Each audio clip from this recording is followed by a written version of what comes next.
And we're live stream now, so I will ask for any apologies that we may have. And I know that I've had apologies from Councillor Welton, and we have the substitute of Councillor Charles with us from the Labour group. Have we any other apologies? Councillor Wilson, who's dialed in, I understand. She's online. Oh, there she is. Yes. And Clive Douglas, one of the independent persons, is not with us, but the other, Vicky Wilson, Victoria or Vicky? Katie Wilson. Katie Willison. Oh, sorry, Victoria Wilson is the councillor that's dialed in. Katie Willison is dialing as the independent person. Okay. No other apologies. That's good. So any declarations of pecuniary interest from anyone? I suspect not. Okay, that's fine. Thank you. The minutes of the previous meeting. We've got a question that's been posed about in item 4 that was sent to me in advance from the Vice Chair, Councillor Oliver, to say that under item 4, the audit fee was the 192 the total, or was it 192 plus 26 for the pension audit? And I think that we're not going to get an answer to that tonight, so we could agree the minutes subject to that being clarified and inserted after the event. But are there any other items arising from the minutes? Chair, if I could come in, I could confirm that that is indeed the case. The 192 is the total? No, it's and plus 26 for pensions. Okay. Happy to do that. Thank you. Sorry. Yes. The question was, it said 110 plus 192. So is the 192 the total? I'm looking at the screen. Council. Yes. You know, the 26 is the pension. Yes, Chair. The fees came to, but there was an additional fee that PSSA AA allowed the auditors to charge us, and that was the final figure. So is it 110 plus 192? No, it's 192 plus 26. Right. So 110. Okay. So the 110 is within that. Yeah. Yes. So the wording needs just to be amended. Yes, I think it's in the wording of the minute, Chair. Okay, thank you for clarifying that. Thank you. It is, so the wording needs to be amended to reflect the fact that the 192 was the total and the 16 and 26, yes. Okay, and you had another point? Well, only the last of the points on page 5, the resolved points. What the decision was that this constitutional matter to do with the Planning Applications Committee may come back here. Not may go to the Planning Applications Committee, but may come here. That was the decision we took, but it might not. It might go straight to the full council if there wasn't time. That was my understanding of that decision. Yeah, that they would definitely, the Planning Applications Committee would definitely consider it, and we might consider it.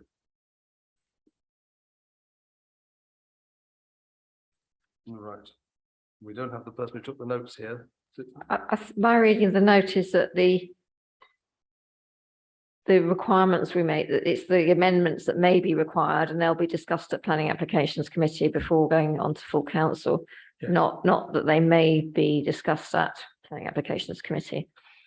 So that some amendments may be required, and if so, they'll be discussed at the Planning Applications Committee before going on to full council. But not to come here again. But not necessarily, but it wasn't necessary for them to come here. That's right.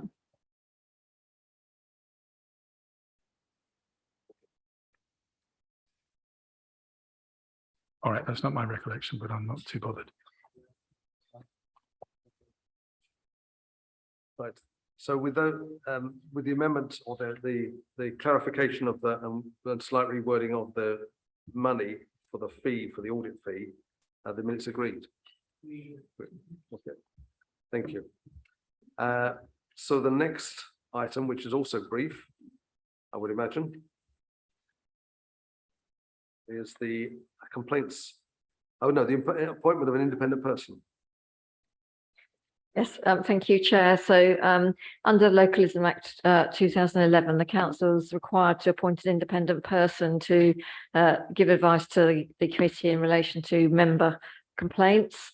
We've been fortunate enough to have two independent people, one of whom, Katie Willison, was appointed in February 2020, which means that her initial term is due to come to an end next February. I'm really pleased to say that Katie's agreed to act again, and therefore this report simply recommends that you recommend to full council that we extend her tenure for a further 3-year term. When does the other, they're not in sync, are they, the two independent? No, they're not in sync. We renewed the other independent person last year, so I think he runs to 2024. Okay, thank you. Any comments or questions on that? Agreed, Chair, agreed. Only have the one person who's shown a willingness as well, and Well, because Ms. Willison was willing to act again, we haven't gone out to advert. It's notoriously difficult to recruit people willing to take on this role, and I know some of our neighbouring boroughs have struggled to have anybody at all and are borrowing other people's independent people. So as Ms. Willison has been excellent in the role and willing to act, I think we should strike while the iron's hot. I agree with that, yes. Okay, so thank you, Katie, for agreeing to stay on for another 3 years, and we agree that then. As a committee, agreed. Thank you. Congratulations, if that's Thank you. Thank you, what you would everybody. like. Yes, thank you. The next item is the complaints. Yes, that's me again, Chair. I think there's a slight misdescription. You might want to take me to task under the Trade Description Act. So this isn't actually the annual complaints report as we normally refer to it, which is an assessment of the number of complaints the council has received in relation to its services. This is a digest of the number of complaints that have been received about councillors specifically under the Code of Conduct in the last 2 years.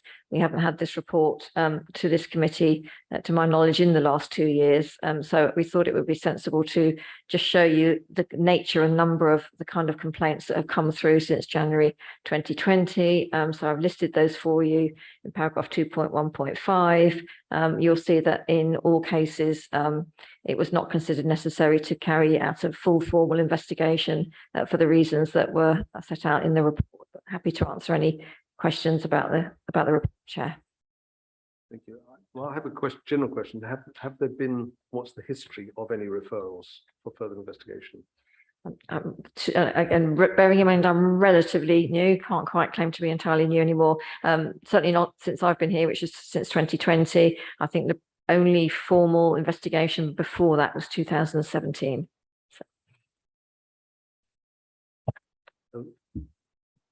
I don't know if you can answer this, but it seems a bit of an unusual complaint. It's complaint C. Complaints against 4 councillors about their content of their representation to the Boundary Commission. Is that the Boundary Commission for wards or the Boundary Commission wards? It was the Boundary Commission for the ward reorganisation that took effect this year. I know it's been dismissed as unlikely breach, but I mean, and without going into the detail, I don't understand how that can be, how this can even reach the status of a complaint, or is it just anyone that complains has to be logged? Anyone that complains to me as the monitoring officer have to be logged, and I have to go through an initial assessment as to whether to take the report, the complaint further. And in this case, it clearly wasn't within the ambit of a complaint against the councillor, and hence it wasn't taken any further. Okay, thank you. That's the fact that a complaint was made, it needs to be logged and we see it. Is the So just to take it to a ludicrous level, if a resident complains that their councillor is a Fulham Football Club fan, will you look at that? As a supporter of Liverpool, I might just, but well, I would have to look at it. I'd have to respond. I'd have to tell the member that it had been received, but no, it wouldn't amount to a breach of the conduct, so code of conduct, so it wouldn't go any further. logged, but on you haven't got you weren't here before, but in terms of volume, is this sort of the normal volume? Does it go up around election time, or what's the pattern of complaints? This looks about normal. Some of members are aware I'm a monitoring officer for a neighbouring council, and I would say it's about on par with the number of complaints they receive. Other councils do receive a lot more. By and large, councillors in Merton are well behaved and understand their obligations under the codes. I think our role is to note the report. Is it noted, Julie? Right. And okay, sorry, yes. It's just on the procedures and processes at the end in the appendices. Are they sort of standard sort of templates that are sort of just best practice that we use? Or are they sort of created just for Merton and things were created in-house? They're a combination. So the Local Government Association gives guidance on what a good investigation process would look like, and this has been lifted and Mertonised from that, but it's pretty standard compared to other processes. These would have been agreed by the Standards Committee, would they? Yes, the new processes came through Standards Committee last spring and were adopted by full council in July 21. Sorry, I should have asked for questions before saying that we agreed. But are there any other questions? Can I just? Anything to do with the complaints? Yes. Just to say a big thank you to all councillors here in the London Borough of Merton for this low level of complaints. I think it shows that we all respect residents, that we all abide by the code of conduct, and that it is a council where the councillors do their level best for residents. And I think that we should acknowledge and thank officers as well for the way in which they handle complaints on behalf of the council, and the calm and patient approach over many monitoring officers when I was before Louise, but just to thank you for the calm manner in which you approach these matters and put councillors at ease, but also take on board and give the residents and explain to them that their complaint is being looked at seriously. Thank you.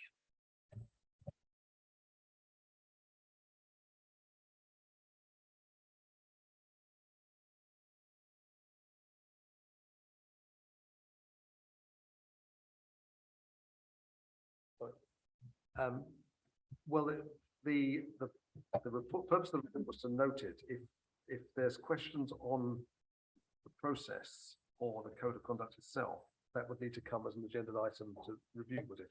Yes, I'm not asking you to review the code or the procedures. I clearly have any observations, happy to hear them. But no, the purpose of this report is simply to let you know how many complaints have been received. Do you have a question on? Well, only that it talks about a subcommittee, a hearing subcommittee in it, but it doesn't say how that would be constituted, that's all. And we did agree we would establish a hearing subcommittee when this process was adopted, but having a check back with Richard before the meeting, I don't think we formally got to that stage. So I would be recommending when we get to the work programme that we do include formally constituting the hearing subcommittee at your next meeting in November, not because I'm expecting that we need to use it, but we wouldn't want to have to call a full committee in order to establish a subcommittee should we need one. Sorry, could I ask a question about that? In a couple of points, it says point 4.8, it says the monitoring officer should decide whether the complaint requires formal investigation. And then in point 5.1, it says it should be done in consultation with the independent person. So I'm not quite sure whether there's an anomaly between those 2 points, and at which point you bring into mind the independent person's view. Are you looking at the report or the procedure? The procedure. Which page? 32 and 33.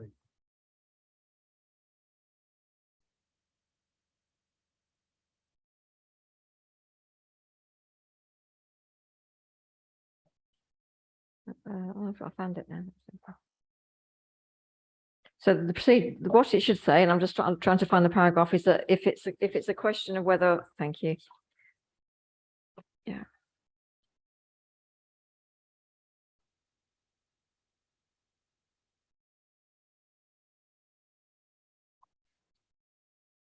Yes, so I am not obliged to consult the independent person in deciding to whether to refer it for investigation, but if it gets referred for investigation, the independent person has to be involved. So yeah, if I'm going to refer it for investigation, then I would consult the independent person about that. And if that's not clear in the procedure, that's something we can pick up next time. Well, it's just the words in 5.1, isn't it? If the monitoring officer decides that the complaint merits formal investigation, then you consult with the independent person. So Exactly. So if I decide not to refer it for investigation, I don't need to talk to anybody about that. But in many cases, I would consult the independent person before reaching that decision. But if I was of the view that it did require investigation, then one does need to consult the independent person. Thank you. Agreed. It just needs rewording to be clarified. Chair. Yes. Can I just have a point of clarification? If you're using your own phone and you block somebody on WhatsApp and it's nothing to do with the council, I don't think it should be investigated. Can somebody clarify that? Yeah, I agree. I can only have jurisdiction to investigate complaints where there appears to be a prima facie breach of the code. And if someone is not acting in their capacity as a councillor, then the code isn't engaged at all, which is why in that particular case, the matter was dismissed without an investigation. And as we discussed earlier, I need to log it and I need to reach that decision and make that formal, both in relation to the complainant and the member subject.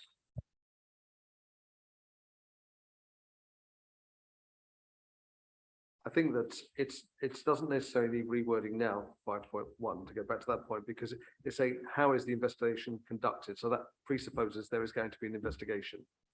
So, but we could maybe tidy up the words in any future review. Just to We certainly can remove if any that can be ambiguity. clarified. Absolutely. We shouldn't redraft the whole thing just for the one line now, I think, but it does come under that heading. How is the investigation conducted? Which means you've already got to that stage. Okay, so is the report noted? Good. Okay, thank you. Right. The work programme, which is item number, your papers back. Board work plan at item 6 on page 43. Is the constitution of the subcommittee already in there No, Chair, that's something that needs to be added. to November? Yes, please. Right. So we take that there. I think that, does anyone have any comments on the work programme? It's the next one's quite heavy in some ways, given that it's the audit committee as well. It may not be as heavy as it looks because we've got two items the same. Items 2 and 3 are duplicates. Oh, well, item 3 has now become constitution of a subcommittee. So that's fine, I'm taking that point. And I take it that all members are fully au fait with the registration of gifts and hospitality through the induction training that we've all had this year. So some of these will be reports to receive. The final accounts we'll hear a bit more about in due course. Does that seem a fair work programme? It goes into the next municipal year as well, so. It's the 2021 year-end accounts, isn't it? The accounts we're receiving at the end of November is the 2021 Yeah, accounts. yes, right. Not 20. Or the 20, it's chair, it's 21-22 Right. accounts. 21-22, right. Yes, This is the Chair. but well ahead of last year's, Yes. yes. So, And actually, Chair, I've just noticed because the item you've just considered was headed annual complaints report, the actual annual complaints report hasn't found its way onto the agenda. So we can either bring that in November, or if you thought that was too heavy, given that you've got the focus on the final accounts there, we could bring that in March. right, and when we've also got complaints against members as well, again, it's coming up there. Which we we can do, it would be a shorter report, hopefully, because So this- there'll either be none or only one or two since then. Right, okay, so I think that we should have, yeah, complaints report, annual report in March. Is that addition agreed? Yes. Is it, I think it is a report on calendar year, is it, or is it on municipal year? Or is it on year to date? Yeah, I can't recall. I think we've got out of sync, so I can take away and have a look. If you have a look through it, it might make more sense to bring it for a whole calendar year, a whole municipal year rather, and then starting, bring it in at your first meeting in the next municipal year with a backward look at the whole municipal year 21, 20, whatever year we're in now, 22, 23. But we haven't had a 21, 22 yet. So maybe we need to have it twice. That's entirely up to you. No, but we're already at that point. Unless we put it on the November one, we could put it on the November one. All right. I'll beg the indulgence of the committee on that. So the 21, 22 annual complaints report comes to November and the 22, 23 to June. That makes sense. Yes, okay, and then we clear up to, we could do the catch up on that as well. Okay, so that work program is agreed. Okay, that concludes the formal